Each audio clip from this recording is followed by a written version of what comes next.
In today's video, I'm going to teach you how to get Airbnb coupon codes in 2025.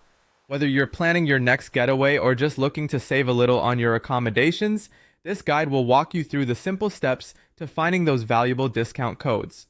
Let's start by opening up your web browser and conducting a quick search for Airbnb coupon code. This is going to bring up a list of websites that offer various discounts and promotions for use on Airbnb.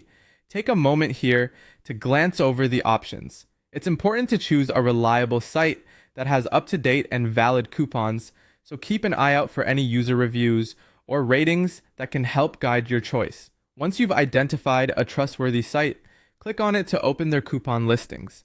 At this point, you'll be welcomed with a variety of coupon codes to choose from. The options can be overwhelming, but you'll want to select a code that best suits your particular needs. Some coupons might offer a percentage discount, while others provide a fixed dollar amount off your booking. Carefully read through the conditions of each coupon to ensure it matches what you're looking for. Sometimes they might be restricted to certain locations or have minimum spend requirements. After finding the perfect coupon, the next step is straightforward. Click on it to reveal the code.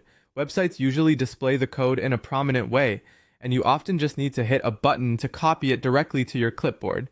If the site offers an automatic copy feature, even better. But if not, traditional copy and paste works just as well. Armed with your newly acquired coupon code, it's time to visit Airbnb's official website. As you browse through potential stays, keep the code handy for when you're finalizing your booking. The step to apply your coupon code usually comes during the checkout process, so proceed as normal until you reach the payment page. There, look for a section marked for promo codes or discounts, and simply paste in the code you copied earlier. Once applied, you should see your total amount reduced by the value of the coupon. You've successfully saved money on your booking. There it is, a straightforward, easy-to-follow path to uncovering and using Airbnb coupon codes in 2025. Keep in mind that coupon availability can vary, and some codes may expire quickly, so it's always a good idea to double-check their validity before making your booking. By staying savvy and checking frequently, you can make traveling not only enjoyable, but also budget-friendly. Safe travels, everyone!